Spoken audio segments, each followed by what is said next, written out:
Right. So, brother, welcome. You are chairing our meeting for today. You are the chair of the United Nations of Africa, which we have been discussing, which is around unification. So please go ahead. Thank you. Brother Kwame, once again, thank you very much. I'm also glad you have joined today's session. Brother Pigeon, everyone else who has joined, I have just welcomed you all, apart from Sister Tapua, who has just joined. And I see a member there, Yvonne. Also, you are most welcome to this meeting. This meeting is part of the Consensus group, and it is called the United Nations of Africa.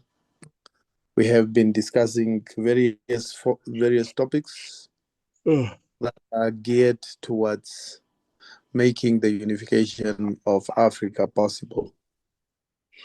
Today, Brother Pigeon, our topic is the question of African identity. Who is an African?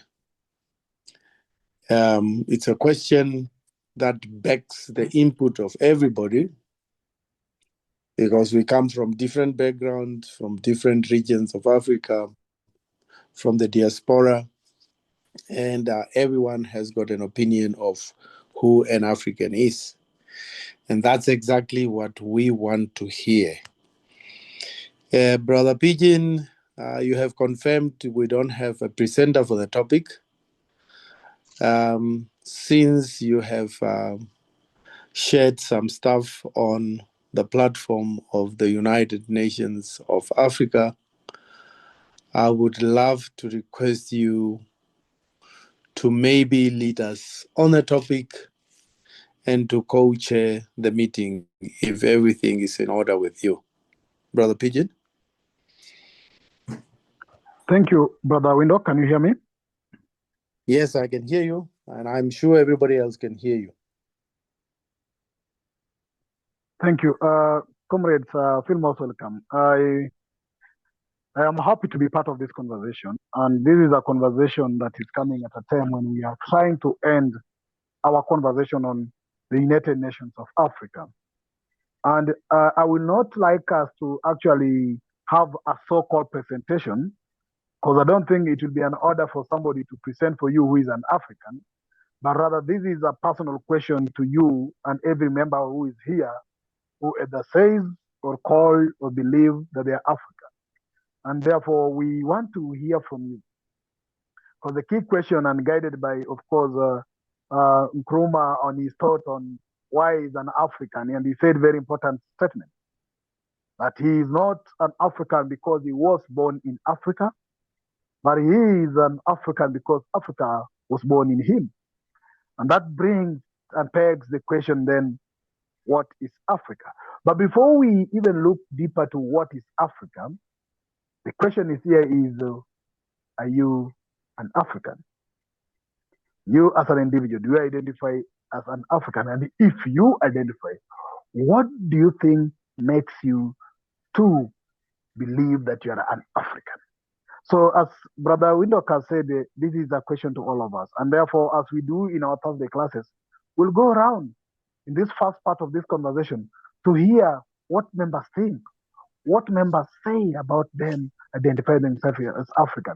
Then from there, we'll go back to actually, after we go around, we'll get to Brother Kwame, who will actually also share what he thinks in this conversation, and we build it up like that. So it's going to be an open conversation, because it's you talking to yourself.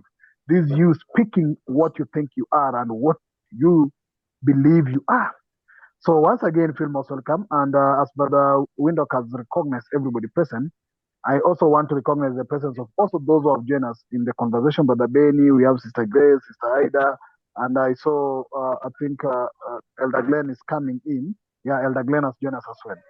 So I'll go around as it has been, and probably with the help of Sir Windhoek, we call all members who are present in the list and maybe just ask them, are they believing they're Africans? And if that is the case, then why? or who is an African according to them. Thank you very much. Brother Windot, please just pick it up. I'll come at the half of this, then also help you share it out. So go through the list that's available, and then I'll come again at the other part so that I also share from there. Back to you, Brother Windot. Thank you, Brother Pigeon. Thank you so much for that smooth introduction. And I'm sure the members, the participants, the brothers and sisters in the meeting are now getting ready to share their views and their opinion, what an African could be, or what an African is, or what an African is supposed to be. Without wasting much time, Brother Pigeon, since you have made some readings and researches on the topic, I'm saying this on the basis of what you have posted on the UNA group. I would love to ask you to please open the conversation with your opinion, with your know what an African is, and please don't stick to the one of Guruma. We have had that for so long. It could have been an easy way out. Thank you. Back to you, Brother Pigeon. Thank you very much. Thank you very much. I think, as you have said, Mr. Windot, you might have heard a lot of what Nkrumah say about Africa. Sorry, Brother Pigeon, you need to come closer to the mic. Thank you.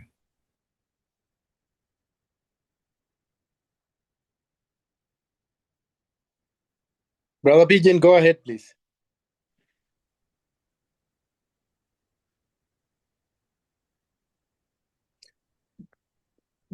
Brother Pigeon, did we lose you? I think we have lost Brother Pigeon. He cannot. Can you hear me? I cannot hear hear. me? I can hear you. Please go ahead. Okay, I'll say that the quote by Nkrumah might have been a notorious quote amongst us, but it called us to reflect when Nkrumah says that he is an African because Africa was born in him. That changed the dimension of what is Africa. Because it's very important to understand whether the question we are asking is the right question. Should we ask that you are an African or you are a black person? Because then what is Africa? Africa, according to the current definition, is believed to be the 55 or 54 territories within this context is what is called Africa. If Africa is the name given to a territory, do that name also automatically refer to the people living in that territory? And if that is the case, that Africa is a name of a landmass of so many, I don't know how many million kilometers square, if that is Africa as a landmass, then the people living in that landmass, are they the one called Africa? And if that will be the case, then how about the people living outside that landmass? For example, those who live in Europe, those who live in the Caribbean. And therefore, if the definition of an African might go with the definition of the geographical locality, because as Brother Kwame has asked several in the past, in my mother tongue, there's no word Africa. And I believe in any other mother tongue we have today, there might be no word Africa. And therefore the word Africa existed by probably the white man when he wanted now to put boundaries of what makes Africa. We, and I call myself a Luo. I am, and I can trace my roots to the river Lake Nilotes, who then came from Bar Gazelle and the Nilotes in Sudan. And that's where my ancestors came from. And anybody can call themselves any name that belongs to their nationalities, now that you're speaking also of the United Nations of Africa. But again, the context of Africa, as I've said, as I start this off, is to reflect back to Nkrumah's thinking. Africa was born in Nkrumah. How could Africa could be born in Nkrumah so that Nkrumah can define himself that he's an African? And I think he was very wise in that context, that he was African not because he was born in Africa. And I want to context with this, that our brothers and sisters who are not born in Africa and are born outside Africa, the so-called geographical locality, including those who are born in Caribbean and offsprings or those whose ancestors were originally in the continent, are right to call themselves African. And that's why Nkrumah is giving a very clear definition here. That is an African not because he was born in Africa. Because if you were to say that he's an African because he was born in Africa, how about those brothers today who are not born in Africa? They might be black brothers like us. They might be anybody else in the Caribbean and those in the diaspora. Will they then not be called African just because they were not born in Africa? And therefore, I want to call myself African because African was born in me. And therefore, what is this African that was born in me? The same way Nkrumah says Africa was born in him. What is this Africa that was born in Nkrumah? And what is this Africa that was born in me? And I want to look at men at this particular moment, defining Africa beyond the geopolitical boundaries. Because that definition that Africa was born in Nkrumah transcends the geopolitical boundaries, and it challenges somebody calling themselves Africa because they were born in the continent. And take the case example of what is in South Africa. If you are Africa because you're born in Africa, then the whites in the South Africa could call themselves Africa because they were born in so-called territory of Africa. And any other persons out of this continent, whether they are Indians, whether you want to call them Chinese, anybody who is then born in the continent of Africa is then qualified to say that they are African because they just were born in Africa. And that definition then falsifies and is not correct. Being an Africa transcends, and should we say that being an African then is pegged on the skin color? Is everybody who is black African? Because Africa is the cradle of mankind, and that mankind originates from Africa. Then if the black man or the first human being was born in Africa, then does it mean that anybody who comes, whether they are calling themselves white, Indians, and whatever, can still say that they are the Africans because the original man who was born, or the original human being who was born or was created in Africa, and therefore is that original human being that gave birth to any other shades of colors we call today the Chinese and the rest. And if you want to trace your roots on your ancestors, are the whites or the Caucasian right to trace their roots in their ancestors who are then from Africa, and then they can say that they are Africans because their ancestors or the original human being who then gave birth to all human beings in this continent were from Africa. Would that then qualify them to be Africans as well? And that you cannot say that they are not African because if you are born outside Africa, for example, your ancestors were taken into slavery in the Caribbean and in America, for example, and then you are born out of there and you want to come back in the process of repatriation because your ancestors were born here, then does it mean that the original ancestors of all human beings were born in Africa? Therefore, all human beings can call themselves that they are Africans because their original ancestors were born in this geographical position called Africa. And therefore, Sawindok, I might not go further, but I think I'm trying to raise some questions and then provoke us in the definition of what will follow up on anybody trying to say they're African. On what basis do they base their argument that makes them be African? Permit me to stop here, Brother Windhoek. Chair, Windhoek, can I come in briefly there?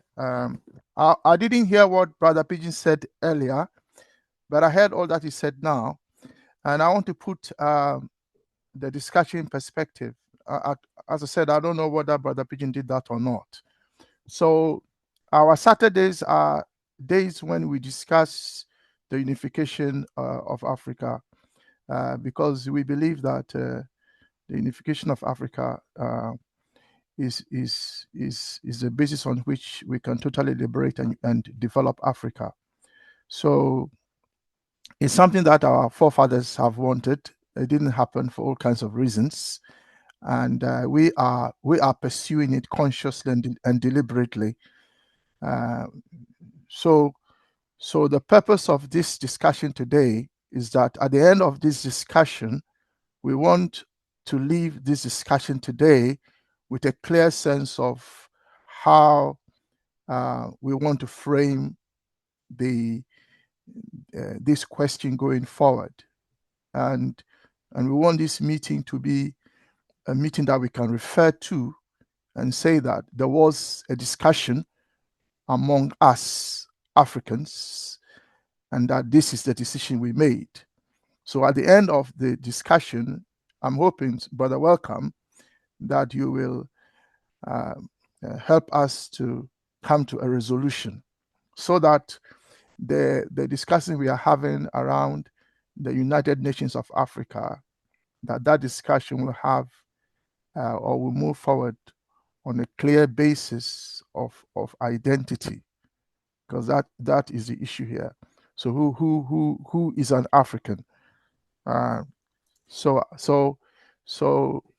that is a context of this discussion. So to summarize, the purpose of this discussion is for us all here to unanimously agree on who an African is. Thank you. Thank you so much, Brother Kwame,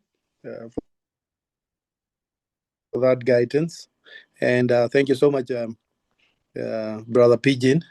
It was short, concise, but very comprehensive. It has now left a lot of questions in our minds. And at this juncture, I'm asking everyone in the meeting, I don't see a hand up. I'm asking everybody in the meeting who can give us a contribution on the... They should meet people with simple faces. So, jealousy go shape. Why you see go quench? Why don't me? Me? Sorry. I think Brother Welcome has some discussions going on around him. That's fine. So until he comes back, brother Secretary General GAC, you have your hand up. Kwame. Yes. Brother Kwame. Yes. That conversation is not from me; it's from Philip. Right. But my apologies. No problem. Yeah, Secretary General. Is that Glenroy? GAC Secretary General, your hand is up and the floor is yours. Please come forward and give us your... Yeah, hi. Just to put two things on the table. Can you hear me? Yes, we can hear you. Yes, Yeah, just to put two things on the table, not trying to be as definitive as I think Pigeon was. There are two definitions that I would like to put on the table. One is that there are clearly features that Africans have. Clearly, when you go into the issue of all life started in Africa, then you create for yourself an issue. I don't think the people who were, shall we say, moved out, we have scientific claim about the Ice Age and cave dwelling and so on. So if we take that out of the context, African people are clearly identified by African features, and I think we can agree what that looks like. But more importantly, I think, is the self-definition. And I think that's the two factor I would put on the table at the moment, because this is important that you are able to say who you are and make that definition yourself. Now, there's no scientific basis behind that. And I'm sure others will argue about cultural identity, etc., etc. And the fact that many of us have been moved away from the continent. We're not, I don't believe in the geographical identity of being an African. So I wouldn't get into that. I would just put those two things on the table for discussion. One, that we can see African features and what an African look like. It's wide ranging, yes, but it's still can be defined. And then secondly, the right to self-definition.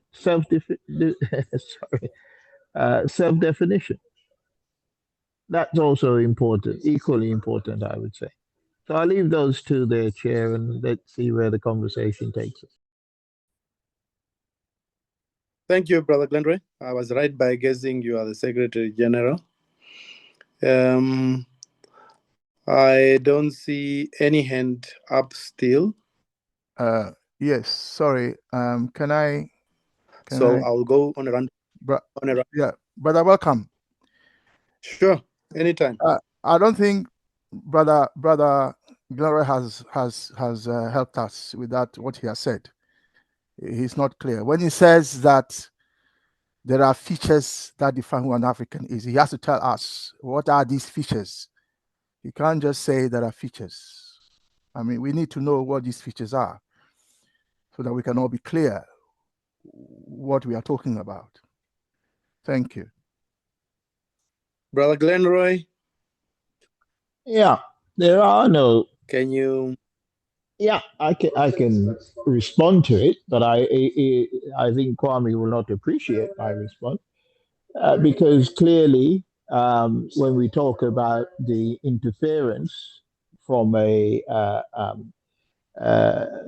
point of view of enslavement, there are various features that have been reintroduced to the African feature. Now, if we take what Pigeon was saying earlier on, and I do take it in its correct scientific sense about all life begun in Africa, and then disperse, scientists tells us about people being stuck in caves and their features change, whether people believe that or not, and I know some people don't.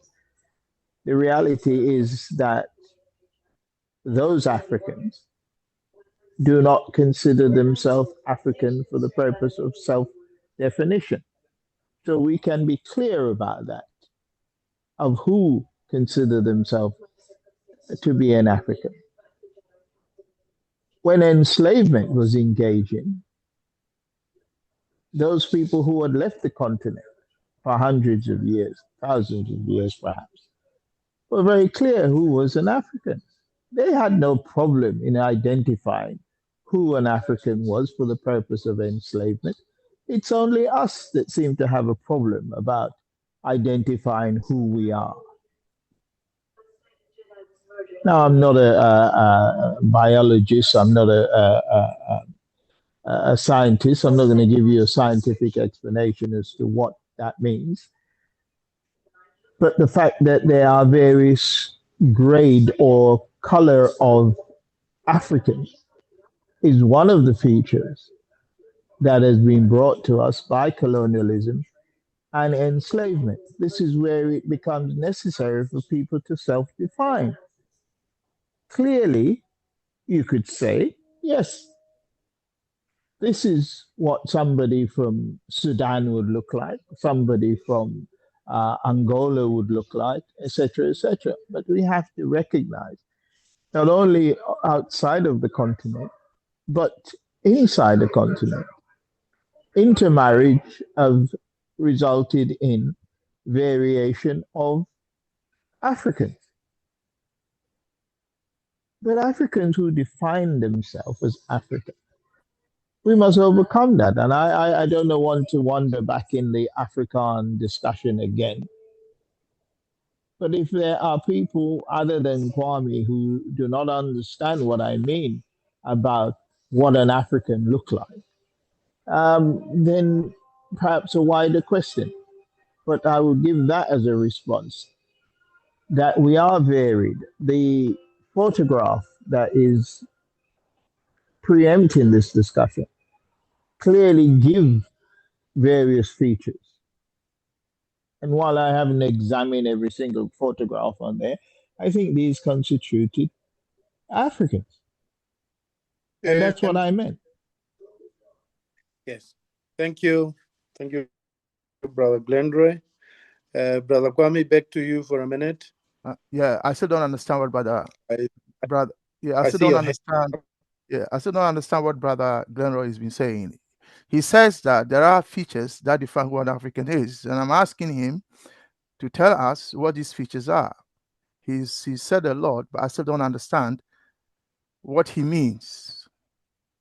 So what are these features, just for the benefit of us all here? There are pictures on the screen, yes. You can start from the top and say the top left-hand one is number 1, then to the right is number 2, 3 all the way, and tell us, well, this person hasn't got African features, this one has, just so we're all clear. If Brother Glenroy doesn't want to do that, that's fine. That is okay. Chair. Everyone in the Yes, you photograph have my has permission. African. Yeah, Chair. Everyone in the photograph have African features. This is a point I'm trying to make about the variation. But it's not only having African features. Unless people miss what I've said, it's not just having African feature. It's also self-definition. There are people who are struggling as to whether, because their parents are of two nationality or two groups, Brother Glenroy, what are they? Brother Glenroy, you Yeah, said in the beginning you would identify Africans by two feature. criteria, if you like, one being, and the second being right of African feature. self-determination. And the question, That's correct. what are 2 or 3 typical African features by which one can identify an African, if you like? Is it the nose? Is it the eyes? Is it the ears? Is it the color, the hair? Thank you. All of them. All of them, Chair. This is the point I'm trying to make. We don't exclude anyone because they are protected by the right of self-definition. But you and I will decide whether the definition is acceptable or not. We've been through this many, many times. At our founding conference in Barbados, we had a number of people claiming to be African who were clearly European. We had a Rastafarian who claimed that his third grandmother was an African, but he was clearly a European. So we have to have a modicum of self ability to. Sorry, Chair, go ahead. Sorry to interject while we are there. Are there specific features that are particular to Africans only, and you'll not find them in Caucasians or Asians? No, because of our mixture and interference at various levels, both on the continent and in the diaspora. Many of our people have what you would consider European feature, as well as African feature, the mixture. What Kwame is asking me to do is say it's only these features. And what I've said repeatedly is because of the involvement of those people who migrated from the continent, our features as African include many variations. We are not an homogeneous group of people. We're not people who are isolated. Regardless of enslavement, many of us have intermarried and produced second and third generation of children that do not have a uniformed African feature. That does not exclude them from being an African. I don't know if Kwame is deliberately misunderstanding me. I am saying Africans have many features because of our interaction with others. And I don't want to get into there's one race, blah, blah, blah. Thank you, Brother Glenroy. I think you have made your point clear. And I also don't want Brother Kwame to come back because I don't want a dialogue. You have dialogue for quite some time now. I think we should move on with the meeting and allow other members also to share their opinions and their knowledge on what an African is. What can identify an African? Once again, thanks to all the members who have joined here. Sinte Goodwill, Raskofi Asande, and I see here as well everybody who has joined while we have taken off. Feel most welcome. And General Anunnaki is in the waiting room. I have admitted him. General, you are most welcome. I will go around randomly and ask your opinions. Sister Ama, are you ready? Can you give us a contribution of what an African is? Thank you.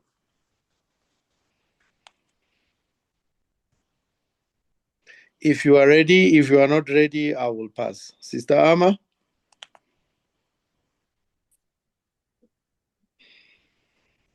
While Sister Ama is coming, can I jump to Brother Benny? Please usher us with your wisdom. What is an African? It's difficult, like Brother Glenroy just mentioned, the mixture. But then, so what Philip, we can. Philip, Hello. Sorry, Brother Benny. Philip, can you unmute for? Can you mute for? Thank you. I have muted you. Go ahead, Brother Benny. I think that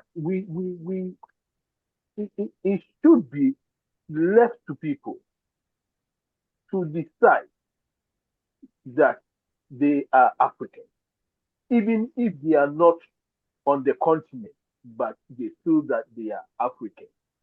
Because I have met African Americans who will tell me that I am not African. And even some say that I don't want to be called African American. I just want to be called Black American. I mean, can we compel these people to take an identity they know that they are not and they can? Right here in South Africa, on the radio, a black lady, young black lady, possibly in around 20 years, said that he is not black. Why? He was raised by white. And no matter what people said, he said he doesn't feel black. He doesn't feel African. So it becomes something more or less psychological, emotional, and so many things come to play here. But then I think we have to leave it free that if a person feels that, look, I am African, what prevents us from accepting that? And I have been talking to some people that I don't mind much about maybe other races being African, but the whole thing becomes also the same psychological issue. How should we interview them and about how do they feel? Can they actually feel that they are part of this soil?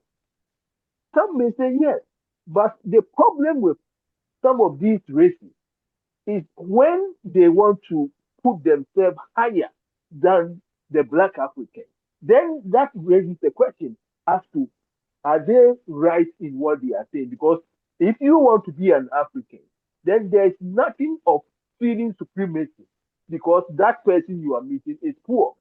You see, so these are some of the things which come in. But then I think it will be very difficult to actually come with a particular identity, so long as it has a psychological dimension also to it.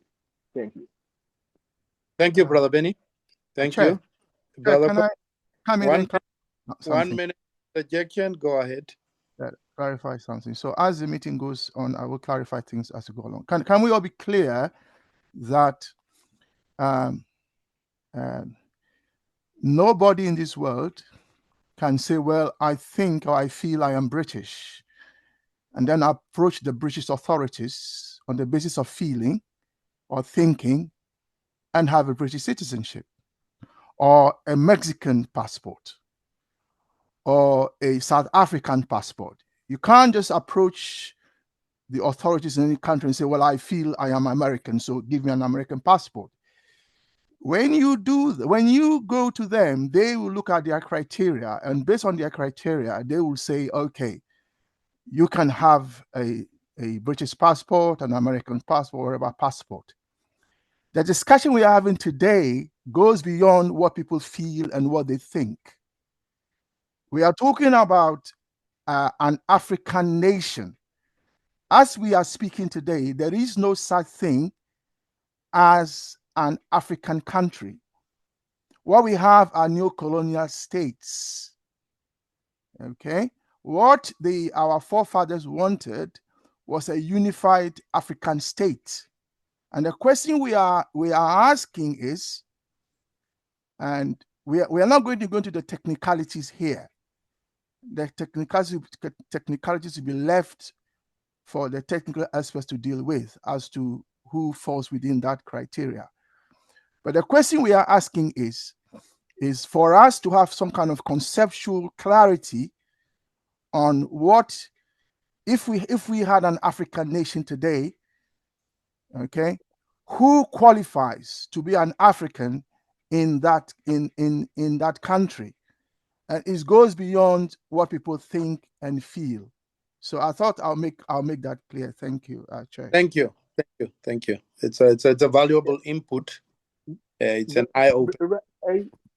Brother Benny. Brother Benny. Then if Brother Kwame put it that way, Brother Benny, you hear me?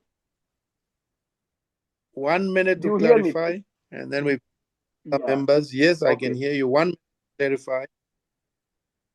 Yeah, if Brother Kwame put it that way, then we have to come with the distinction of being dark in color, born here on this continent. That will be the first basic to qualify to be citizen of, let's say, a united Africa without the consideration of borders. Thank you, Brother Benny. We are coming back to that. And Sister Ida, we seem to have reached a deadlock so early in the conversation. Please break this deadlock. Well, personally, I don't think you can be an African if you're a Caucasian or an Asian. You can be if you are mixed with African blood in those two races, but being pure, just a pure Caucasian whose family have come to Africa even 200-300 years ago doesn't make them an African in my view. And I don't think that a lot of Pan-Africans would even consider or allow them into their groups or their allow them to dictate for them any way of thinking that would say that they're Africans. I think, yes, if you have mixed, well, I don't think mixed is the right word. If you have African blood in you, fine. The Brother Glenroy said about the certain African features that you can see even if people are of a more Caucasian complexion, their features can still be African, and you can see it. And if you ask further, in fact, I mean, there are lots of racist ways of people defining Africans, but as far as I'm concerned, Africa isn't really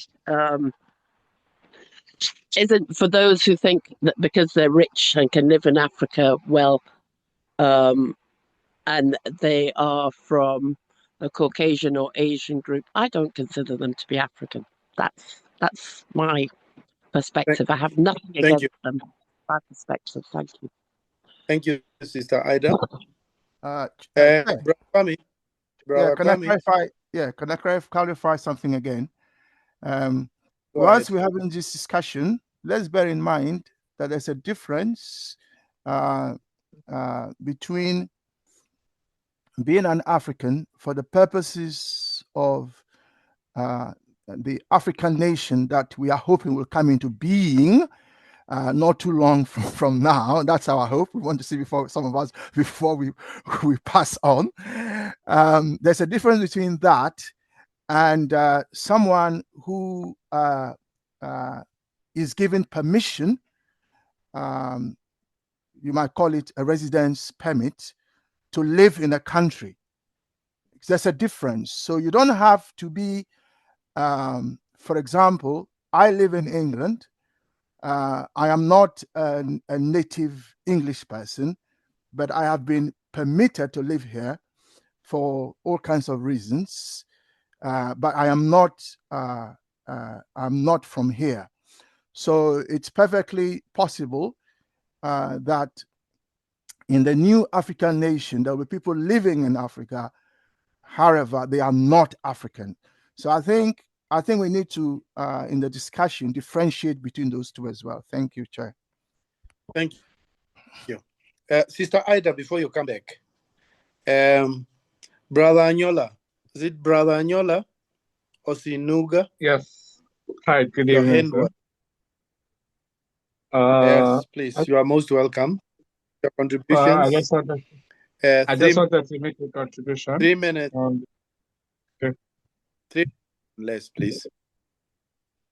So for me, the philosophy of the identity question, who is an African, is an African. I would say an African is somebody who respects a culture. An African is somebody who carries the tribe of what the African system in his activities wherever you go. An African is somebody who knows, who has an idea of the background, who has an idea of how it was coming to play. And an African is somebody that in his work life and in his position, he has the philosophy, he has systems, and he has operations showing that the African culture is with him. And an African is somebody who does not only respect the background, but also adds value to the background, irrespective of where he is or where he currently finds himself in life. And an African is somebody who has really not much level of discrimination, but believes in peace and world unity across the continent and in the activities that they carry out. Thank you very much. Thank you so much, Brother Anyola. Brother Kwame? Yes. No, it's okay. I don't have any.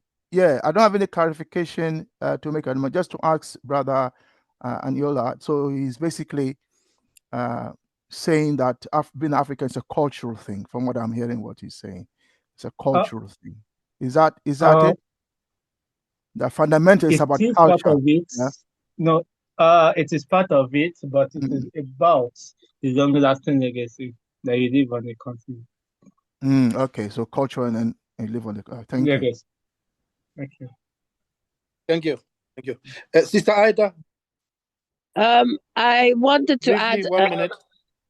I just wanted to add another group: Caucasians, Asians, and Arabs. I'm sorry, I don't consider the Arabs to be African. Thank you. Thank you, Sister Ida.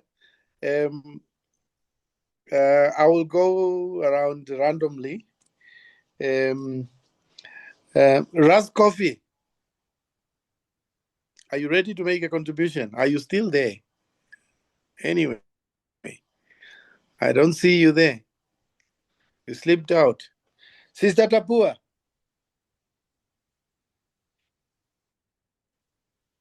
Are you ready? Everyone, yes.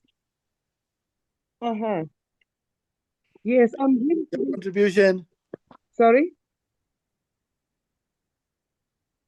3 minutes, starting counting. Okay, thank you.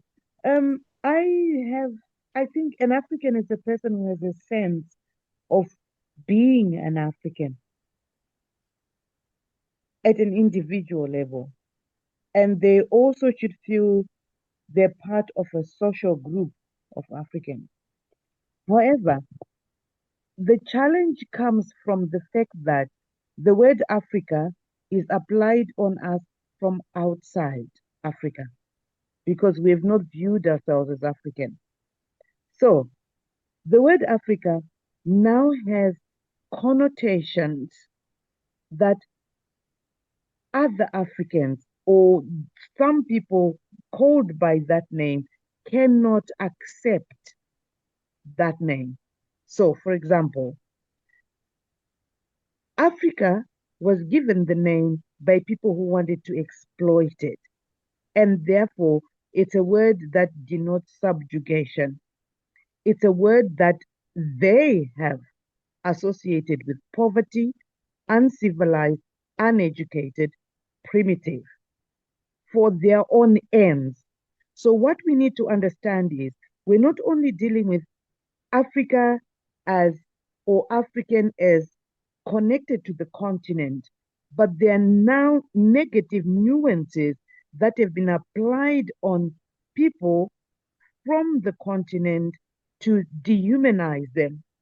So, what we have is a situation where some people object to being African, not because they don't associate with the culture, the color, but they associate with the nuances that have been applied by those who hold power to this stage. An African for me is, from the perspective of people who have applied that word to us, mysterious, spiritual, religious, supernatural, more than able, rich, superior, but they don't want to acknowledge that. So we have groups of Africans here some who have latched onto the negative connotations of being an African and they object. And then we have those people who look at the positive side of being African and therefore are beginning to wake up and apply that. The sense of being more than almost superhuman, as it were. So, African for me refers to a person who has a specific geographical location. But firstly, they can be identified in 5 seconds. You don't even need to talk about it. So what we have is a situation where some people have typical African features, but it doesn't exclude those with. Because the people who were measuring us and saying this is a typical African were doing it for exploitation. It's associated with racism. And that's how the word African flourished. So we as people object to the racial connotations of African. So the racists will pick the most extreme features and say, this is African. And as the features that we know are typically African, which are on a continuum, goes towards Caucasian, they start getting confused. That's when they start talking about the one drop rule and all that.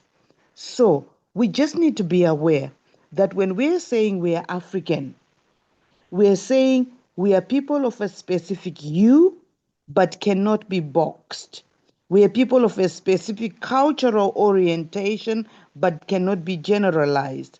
We are people of a particular psychological outlook, philosophical perspective, and mental disposition, which is African, which can be distinguished from other groups.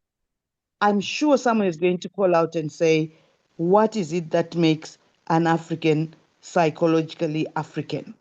What is it that makes an African philosophically African? That can be discussed later. So we've got levels. You look at someone, you can tell they're African. But then sometimes you look at someone, they're Caucasian, but their mindset is African. Some of them are because they were born in Africa and they know no other place, and therefore they're African. So in as much as we have the variety of Africans that we have, we also have a varied definition. But we need to bear in mind and remember that this word has been applied on us to exploit us, and therefore the difficulties that we have with accepting it. Thank you very much. I'll stop this. Right. So Chair, so Satapoa, from what you are saying, if somebody came and stood in front of you, if you are head of immigration, or head of passports, you are head of the passport division for the continent, and someone stands in front of you and says that I want to apply for the citizenship of the African nation, what would be your criteria? Just to be more specific, how would you determine that they're African? First of all, I would ask whether they are African, because they've already said they're African. Therefore, but they are standing in front of you. How would you? Yes, go on. Thank you. I've mentioned that they should have a particular hue, because, for example, if you've lived in Europe, people will assume you're African because you're black. And that in itself tells us that we are identified by that feature. So hue, okay. Any other hue? That's color, yeah, the color of your skin. And what? Yeah. Graphical location. By which you mean? Do they have a connection with the continent Africa? Okay, thank you. Thirdly, ideological outlook. Can be more specific. Ubuntu. Ubuntu. Okay. Yes. Okay, thank you. I'm just noting those down. Any other? And yes, philosophical, ideological outlook. Are they communal? Okay. Even we're bringing in even the definition of culture. Okay. Do they identify other people as their brothers or mothers, despite not being biologically connected to them as the West would identify? Okay, so that links up with the respect that Brother Nyola talked about. Yes. Nyola talked about. Okay. Any other? I'm just noting that. Any other? Or will you just leave it at those for now? Spiritual. Spiritual, yeah. Please feel free to send me a paper on this if you have one, yeah? Okay, thank you. I don't have one. All right. Thank you. I think I'll stop there for now. Thank you. No, thank you. That's useful. Back to you, Chair. Can I clarify one thing philosophically, and that is that although Brother Pigeon raised a question of the fact that the Out of Africa thesis, which I think we're all familiar with, that says that all Africans, all groups on this planet originated from Africa. Despite that, or in addition to that, philosophically, materialism says that we all belong to the same matter. So what that means is that there aren't different races, as people say. You know, the Asians are not a different race biologically to the other groups. So Africans are not a different race with respect to Caucasians. We all belong to the same human race. So in as much as we are trying to clarify who an African is, and the fact that there's a diversity of features, let's just bear that in mind. I'm only making this as a philosophical statement. Thank you. Brother, welcome. Are you there? So I've finished my clarifications. Back to you. Thank you. Yes, thank you, Brother Kwame. And Brother Glenroy, 1 minute. I wonder if I could ask Kwame if he could give us the definition that will identify the fact that there are people who certainly see themselves as different races. You know, I hear what you said about one race, but there are clearly people who identify themselves as Caucasian, Chinese, you know, Native Americans, whatever. Is there a definition whereby we can say we agree with this person's self-definition of being Chinese, Caucasian, or whatever? Or will we continue with this position that all of us are one race? Thank you. Okay, thank you. Can I answer that? Yeah. Brother Glenn. The answer, sorry. Brother Kwame. Yes, Chair. Can you relay the question again to the meeting? Or can I? Which question? The question by Brother Glenroy. What is the question again? What is the question, brother? Is there a working definition? I'm changing slightly what I said. Is there a working definition by which we can identify, for the purpose of discussion and dialogue, the fact that there are people who identify themselves as Chinese, Caucasian, etc., etc.? Is there a working definition, or do we only have this position that we're all one race? Is that what the only option we have? Thank you. Brother Glenroy, a working definition for who or for what? To define who? I would say, Chair, that there are Chinese people in the world, there are Caucasian people in the world, Native American, etc., etc.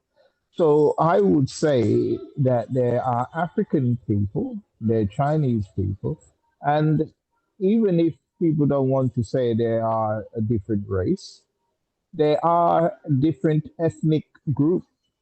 So what is the way in which we can define the different groups of people we have?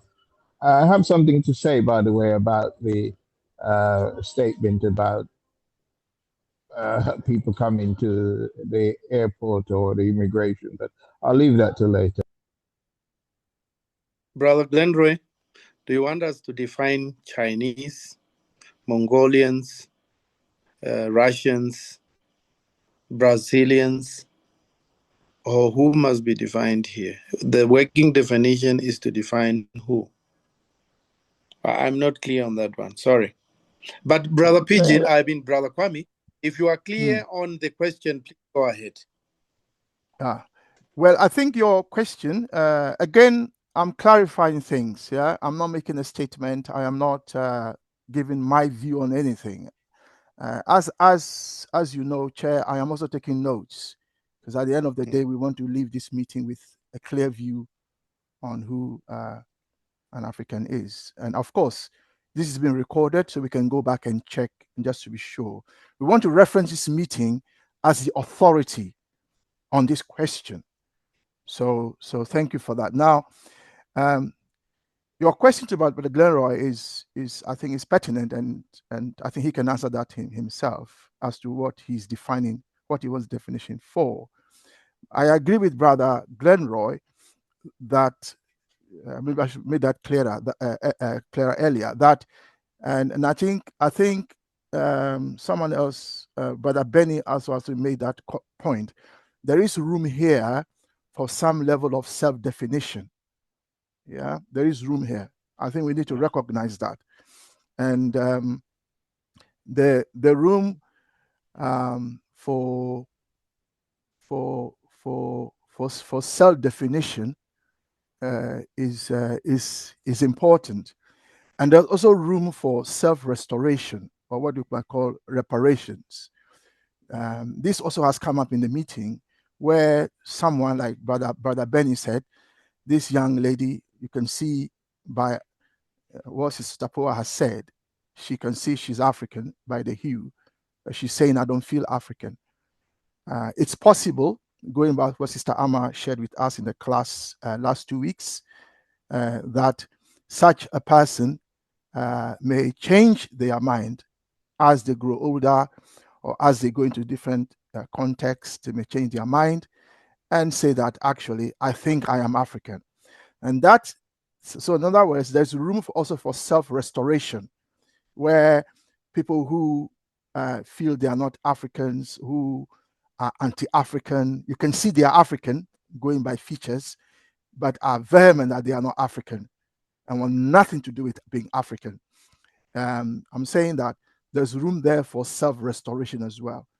So I think I should make that clear, that when we are saying who is an African, we also leaving room for self-definition, because that is important, and also self-restoration. Apart from the existential question, which also has come up, which is that existentially, you can see that someone is African, either by color, by geography, and so on, by spirituality, and so on and so forth. Now, the question as to the different groups of humans, and Raspala has, in the past, if you like, expanded the borders for us in our consideration of what it is to be human. But without getting into that, the definition of who a human is, or the definition of humanity, is not an opinion. It's not my opinion. Okay, it's not because I feel like it. The question is a scientific question. So it's not.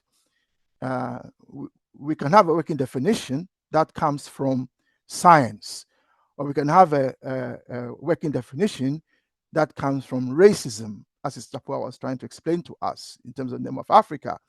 We can have a definition that comes from prejudice and so on. But the definition that this class is working with is a scientific definition. And the scientific definition, that's one basis, is that all humans share the same basic universal human genome. That is a scientific fact. All humans, whether you are an Arab, whether you are a Caucasian, whether you are Russian, whether you are whatever you are, we all share the same human basic universal genome, which is different from crabs or the genome of birds or of lions. Okay, now, so that is the scientific position. Now, philosophically, we are conscientists, and our philosophical position comes from the materialist position, which says that all humans come from the same matter. And by the same matter, we mean that every human being has basic material structures, okay, carbon and so on. Carbon is a main one, and so on. So to answer Brother Glenroy's question, it's a scientific question. Number one is also a philosophical question. And then and finally, what I would say is that it means, therefore, that instead of saying different races, I think Brother Glenroy hit the nail on the head when he used the word ethnicities. So it's actually different ethnicities. So the human race has different ethnic groups, and I suppose let's not use the state as the definition of who a Chinese is, because that is the state. Let's go down to the ethnic Chinese. You will find that in China, they also have ethnic groups. You know, they have variations of ethnic groups within China itself. Although we may see them as Chinese, actually within China itself, they have different ethnic groups and so on. So, Chair, I think that kind of clarifies it. Thank you. Thank you. I think it's clear enough. Sister Tapua, I see your hand. Strictly 1 minute. Thank you. I think I'll pass. My contribution has been made already in the discussion that we've just had. Thank you. Thank you. Brother Anyola, if you have any write-up that you would want to share with a group, please feel free and do so. Contact Brother Pidgin or leave your contact in a chat and we will take it up from there. Brother Goodwill, you were already on my list. Please go ahead. Yeah, good evening, everyone. This is Brother Goodwill speaking from Ghana. I'd like to also share my thoughts on the discussions. Basically, we can say that most of us, it is clear to identify an African, as one presenter said, the color or the hue is very basic. Very basic. But the reason for this discussion, I believe, is toward a unified Africa. For that reason, the basic thing we can do is to first look at those who are in Africa themselves. That's the first one. Those who are in Africa, to be called an African, you must belong to one of the existing countries. And to even get a citizenship passport in these countries, you go through rigorous immigration process of, in fact, bringing a lot of evidence to prove that you are from African country. That is one. So you must have a citizenship in that country. Then we look out for those who are out there in the diaspora. These people, most of them have evidence of history based on where they have stayed and their ancestors have stayed, and therefore can tell you how they got to where they are. And they can come out clearly by self-declaration for these reasons and that reasons, from these stories and these relics we have in where we are staying in our diaspora country, we are Africans. It must be a self-declaration aside the physical features that we will have to look out for. Then thirdly, we can look at the shared identity of people. One may be in Africa, but may not exhibit African culture. So we will not say one is in Africa and therefore an African. No. Let me give ourselves this practical example. I'm a Ghanaian by nationality and by parents.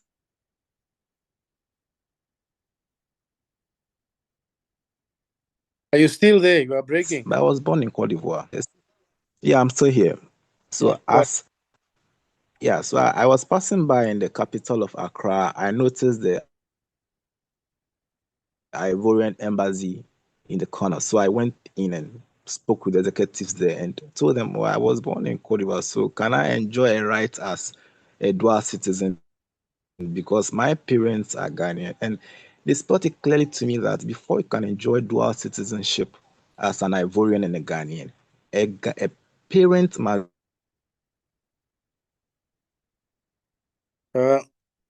can you try to be from Cote d'Ivoire, which I was, and give birth to me. Brother I hope you can hear me now. Please try to sit at one place. I think you are moving. That's one place. Thank you. But I can hear you. So,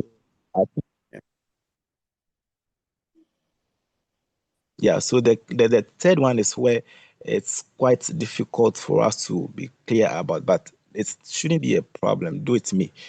And that is to say that when someone comes to say, I am an African, there must be a reason that we agree you are an African or not. That is, I heard one presenter say, the culture the person exhibits, believing in I am because you are.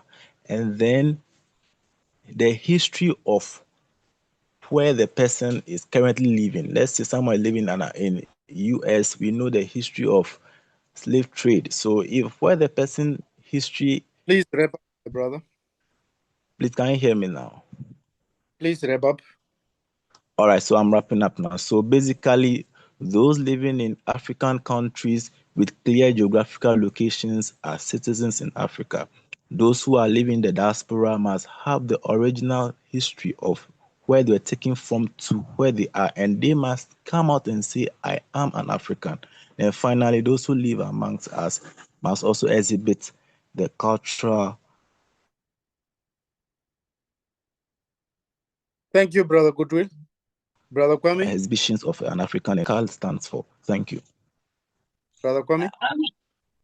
Yes. Brother Goodwill, unfortunately, your line was breaking, so we missed some of your presentations. Brother Goodwill, are you able to type them into the chat for me? Brother Goodwill? All right. I'll Yes, work on please. it and put it in the chat. Thank you so much. I appreciate it. Yeah. Back Thank to you. Thank you, both of you. Sister Ida, 1 minute strictly. I just wanted to ask Brother Goodwill what he said the Ghanaian said to him. He was born in the Ivory Coast. His parents are Ghanaian. He can still be a Ghanaian. I didn't hear what he said. Yeah, well, what I said was that I am actually a Ghanaian born in Ivory Coast. So I passed by the embassy in Accra, that's the Ivorian embassy. I hope you got that one. Saying that yes, I was born in Abidjan, so could I enjoy citizen rights in Abidjan? And they spot it clearly to me that to be a citizen or enjoy citizenship rights as an Ivorian, a parent must come from Ivory Coast. And both parents were Ghanaian, just that they were also born there, grew up there, gave birth to me there, and I also grew a little and came back to Ghana. So I couldn't enjoy that right. So this can be a guide to us to tell who is an African. You must have a clear history. Thank you. Is it brother or is it Sister Tako Are? Your hand is up. Please go ahead. It is brother. Good day, family. The topic of being as to who is an African is a very, very... 2 minutes. Thank you. I'll try to be as brief as possible. It's a broad topic. Thank you. And I am also seeking to understand a bit more. Maybe we can be pointed to some further information regarding this, because I'm not sure if we're going based off of the moment when the continent was named Africa, based on the Berber tribes that were made contact with the Romans, or if we're going based on the tribes that are most autochthonous to the region, because if you look at it fundamentally, there are tribes that have been there from way back, before even some of the northerners, Brother if you will. Ako, Brother Yes, Ako, brother. can you just hold Yes, on. sir. Hold on, let me clarify something and then you can proceed. Chair, with your permission, first of all, brother, it's good to see you again. Thank you. Please do join us as often as you can. I know you try and do. So, Brother Ako, what we are dealing with here is not a predetermined view. This meeting is meant to come up with a definition of who is an African. And we are going to put this question, the decision made here, in our publication, which we are going to release very soon, on our position on the unification of Africa. So as we speak, there is no Africa as we speak, by which I mean there is no African state or African nation. It doesn't exist. What we have are neo-colonial states. Currently, there are 55 of them. And what we are saying is that these neo-colonial states do not really represent us. They represent fundamentally those who enslaved us, colonized us, and now are neo-colonizing us. So we need to build the African nation on the basis of the indigenous nations of Africa. So if that is the case, and we put out our paper and it's acceptable to the rest of us, then when the nation is set up, we then need to make certain decisions as to who gets an African passport. So it is this. So Brother Ako, this is the context of the discussion. So what we'd like to do is to hear from you what you also think, as opposed to what somebody else said or thought, which you want to relate to. So what is your gut feeling? Now, on the question of Africa, Sister Tapua, I think, raised a question in a way that basically saying to us, although that's not how she put it, what shall we call the continent? Because if the African name is a name that was given to us, presumably by conquerors or exploiters or hooligans or vagabonds or criminals, however we want to put it, are we comfortable giving the racist and demeaning and humiliating context within Africa, the name Africa is held? Are we comfortable saying that the new Africa, the new nation, should continue to be called Africa? Or are we going to propose a new name? For example, call it Alkebulan, or as an example, or just call it the Black Nation, for example. These are just examples. So I think Sister Pua has also raised a question of what do we want to call the new nation? Because that in itself is a legitimate question. Now, I think we are all aware that in South Africa, for instance, some people don't like the name South Africa. They say South Africa should be Azania. But when the agreement was made after the fall of the apartheid state, when they couldn't agree, they agreed that there should be so many 3 anthems, I think, and then so many colors and so on. And the name, they couldn't agree on Azania. So anyway, the ANC gave in and it's called South Africa. So the question of what do we call this new nation, we will leave that for another discussion. But today, for clarification, we are dealing with who is an African. And I think the majority view is coming through. We are hearing again and again certain features, which we will then finalize and put together. Thank you. I hope that clarifies the question for... So, Chair, I hope that clarifies the question for Brother Ako. Yeah? Brother Tako. Yes. Yeah. Yes. Brother Tako. Brother Tako. Yes, brother. You still have 1 minute. Please continue. Oh, 1 minute. Okay. Brother, thank you very much for the clarification. I really appreciate it, and it puts things into perspective. So here we go. I believe that to clearly answer that question, we have to dig into the history, and every topic such as naming should clearly reference that history. It should come across as the original people, because everything from the time that name came about is relative to recently. And I believe that the African people, the true African people, go past anything that is recent. So I think that it should not only be because there is a point that has been made, or it has been mentioned by multiple brothers here tonight about African culture. If we leave it based on culture, then we will be lost in a sea of cultures. What is acceptable in the South is completely different from what is acceptable in the North. So I think that we should go back to that history and start from then on. Who are the original people? And the naming should also clearly express that. I'll leave it at that. Thank you. Brother Kwame, we will be lost in a sea of... We will be lost in a sea of cultures. Yes and no.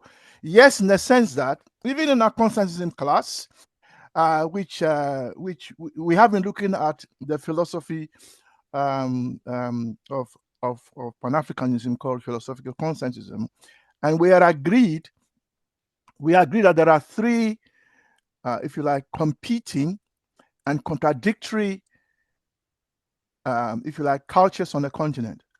They are 1, Islamic culture, 2, Euro-Christian culture, and 3, African traditional culture. Now, these 3 cultures, in some parts they agree, other parts they conflict. So we are looking at that, and we've been looking at that. Now, so what the brother Takor is saying, if I take it from that perspective, is that if we want to go by the current cultural map of Africa, there are many cultures, in the sense that even within the Euro-Christianity, there are conflicting cultures there. The Baptists don't agree with the Pentecostals, blah, blah, blah, blah, and so on and so forth. And even traditional Africa, there are differences. This culture, they don't circumcise. These ones, they circumcise, and so on and so forth. If you go to Islam, it's the same. So what I think brother Takor is saying is that if we want to go by the current map, it may, Brother Takor, feel free to come back if you don't think what I'm saying kind of clarifies what you're saying. And that he's saying that we should go back a bit more into history and look at the historical cultures that were on the continent. I think that is what. 1 minute, Brother Kwame. Yeah, that's it. That's what he's saying in terms of clarification. Thank you. Chasa, thanks. Your hand is up. You were next. How do you know?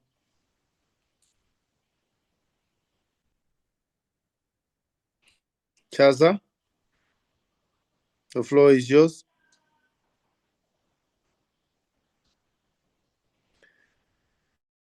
Chasa, can you please unmute yourself and take on the floor?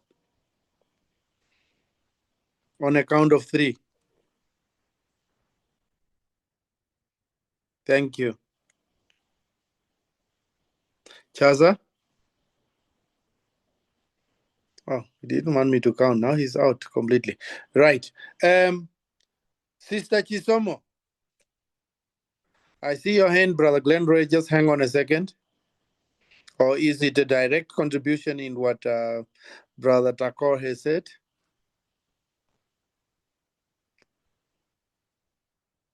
Let Brother Glenroy come through and then I'll... Okay, no, it's, oh. Yeah, let Brother Glenroy come first and then I'll come in.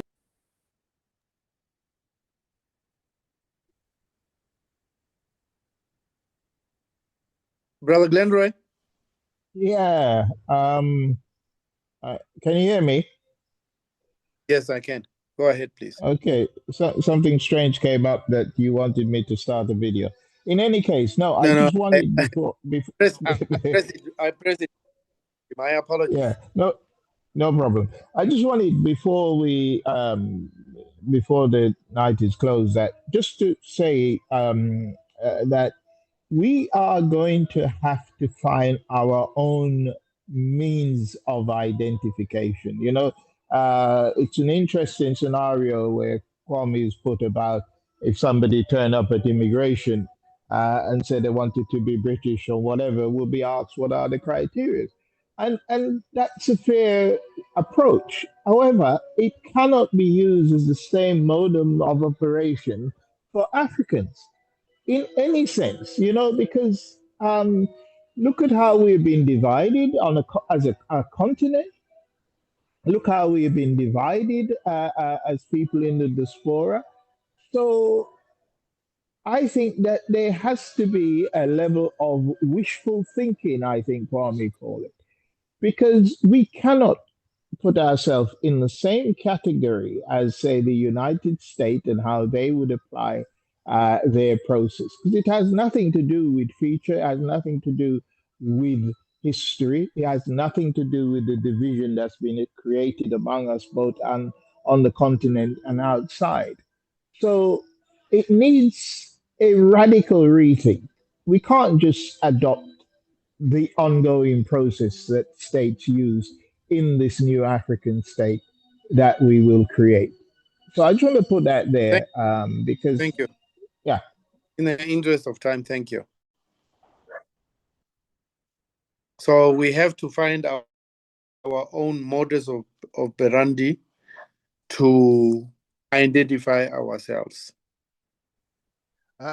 Chair. Thank you. Brother Chasa. Chair, Is it brother? Chair, yes. Before Shaza comes in, so what Brother Glenroy should do is, why doesn't he propose it now? If he has the answer, propose it, brother. Thank you.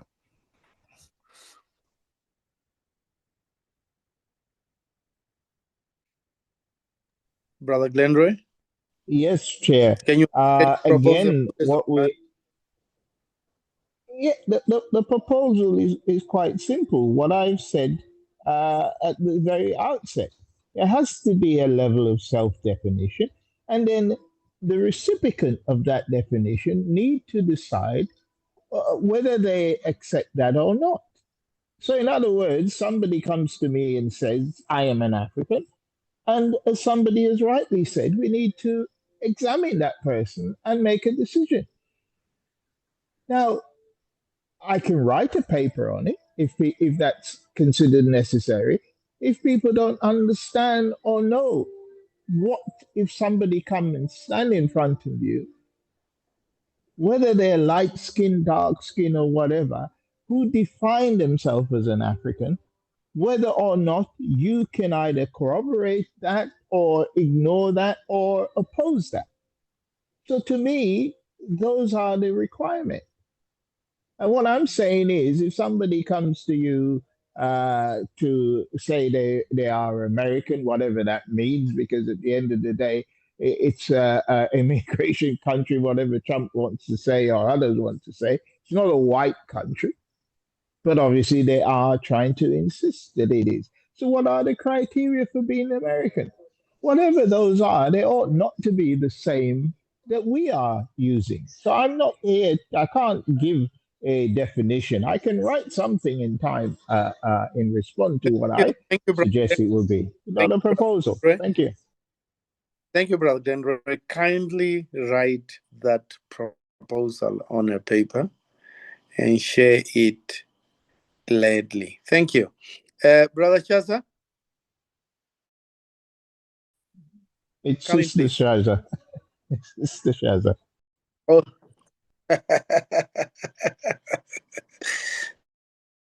Sister Chasa, my apologies. Please, the floor is yours. Looks like she's having Sister Chisomo. The floor is yours. Can you if you hear have me? any contribution. Can you hear me? Yes, please go ahead. Right. 1 minute and a half strictly, please, Sister Chisomo. What's the point then? Anyway, I'll just say I agree with Brother Glenroy and Sister Aida. I've been working with other people on this. It's a very difficult discussion and a painful one. I've also done my research, but I'm not going to go into that. But all I can say is, as Brother Glenroy said in the beginning, everybody else can see the African except ourselves. We argue and argue over it. In the end, you then have to leave it to the self-identification for people who don't think they are. As far as what Sister Aida said about people who live on the continent and who, as in today's definition, are not from there, they're just a diaspora of wherever they came from, whether it's Asia, China, Europe, or wherever. They even have ancestral visas to go back to where they came from. So they can't be African. Citizenship does not turn you into an African or European or Chinese. It's just an acquired paper permission to live where you need to live. And those people who live in Africa, their citizenship does not give them access to the whole Africa. It just gives them access to the country that they live in. So if you're in South Africa, you're a citizen of South Africa. You're not therefore an African for the whole continent, because you've no access to Malawi or any other country but South Africa, Zimbabwe, or whichever state you live in. That's my contribution. Thank you. Thank you. Thank you so much. Thank you so much for understanding. Just in the interest of time. Sister Chasa,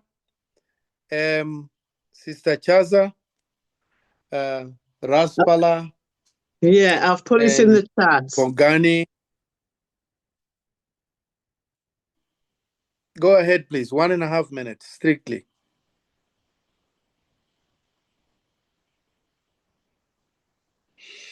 General Anunnaki, 1.5 minutes. I want to hear your contribution, please.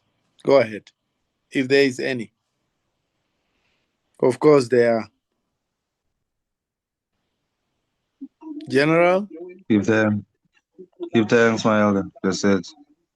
Give thanks to the family at large. So, who is an African? Well, for me, this is a simple answer, simple dissection. The African is the Anunnaki. We are the descendants of the primordial ancestors who created everything, including the pyramids, riverbanks, geographical areas, the so-called Sheba mines that predate 200,000 years, the so-called Mapungube and the so-called Adams Calendar, which was a mining area and also a residential area of the primordial black ancestors. So being an African is basically a descendant of those people. Thank you. Thank you, General. Thank you, General. Please write me a 1-paragraph, a 1-pager, a 2-pager, whatever is comfortable with you, on the African, the original Anunnaki. Thank you. Philip Chasa, Sister Chasa, you wanted to talk. If you can, if you are comfortable, please do. Otherwise, I'm asking Philip to come. I've already Philip, put it in the chat. Can you hear me? Oh, okay. Yes, I can hear you. I've put it in the chat. Is that enough? You have 1.5 minutes, if you don't mind. Thank you. It's already in the chat. Philip, go ahead, please. Yeah. Well, looking at the context of Africa, 50. Okay, thank you. 50% of our land is lost. 30% was lost to the Arabs. The others have taken desertification and so on. We're in a critical situation. So for me, what I'm looking at as the definition of an African is someone who is contributing to the continent in his own small way, whatever it is, and that for me is the most important definition for me. The hard power of the colonialists was mingled with soft power. By soft power, I mean brainwashing, especially through religion. And through Christianity, we have many Black Africans who actually see themselves as Europeans. We have many Black Africans who actually see themselves as Arabs. They practice Arab culture in the name of religion. They practice European paganism in the name of religion. And so they are not really Africans. And that has to be taken into consideration in our deliberations. And it boils back down to who is contributing positively. I mean, we are sitting here individually, and sometimes, it's a big project, the liberation of Africa, progress. But we want to see in your own little way or big way what you are doing. And that then cuts across, nationalities or ethnic. Thank you. Okay. Brother Bogani, 1.5 minutes, and then Brother Coco, 1.5 minutes, strictly. Brother Bogani, there you go. So WHK, I didn't raise my hand. I'm still learning. I'm listening. I didn't raise my hand. But I fully agree with the person. I fully agree with the person who said, I fully agree with the person who said he is prepared to develop a paper on the subject. I agree with that approach. Please corroborate and Thank then you give us that paper. Thank you so much. Brother Coco, I know you have joined a little bit in the wee hours of the conversation, but still you can make a contribution if you're comfortable. 1.5 minutes. Thanks, comrades. Brother Coco? Greetings to you all. Do you hear me? Can you hear me? Yes, please. Go ahead. All right. Yes, please. Go ahead. Thank you. I have a few definitions here by celebrated Africans. Kwame Nkrumah saw an African as a person bound by a shared historical experience of colonization and struggle, regardless of ethnic or national differences. For him, being African meant commitment to African unity, Pan-Africanism, and liberation. Senghor of Senegal said, an African is one whose identity is rooted in African culture, emotion, spirituality, and communal life. So he emphasized feeling, rhythm, and community over individualism. Nyerere said, an African is a person who values community, cooperation, and shared responsibility. For him, human dignity comes from belonging and mutual care. Achebe, he says, an African is someone shaped by African traditions, language, and worldview, even when exposed to Western influence.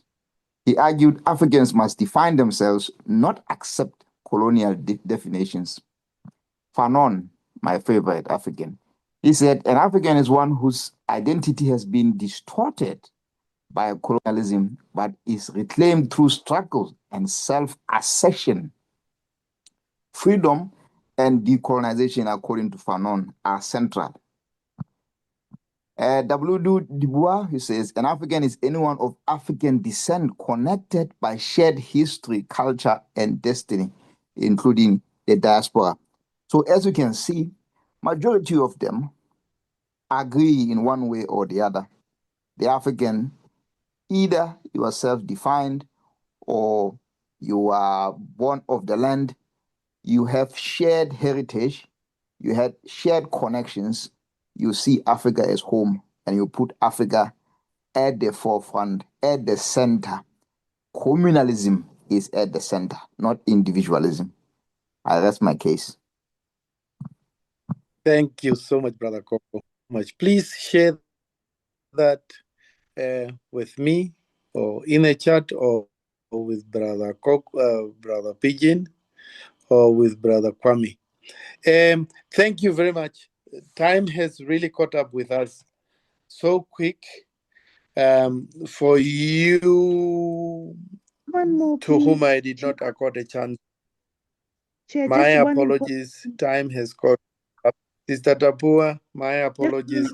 Brother Pigeon, over to you. Over to you as you have opened this meeting, and then you'll hand over to Brother Kwame to close the meeting, to give final remarks. I cannot even give my final remarks, to give final remarks, and then we close the meeting. Thank you. Brother Pigeon, over to you.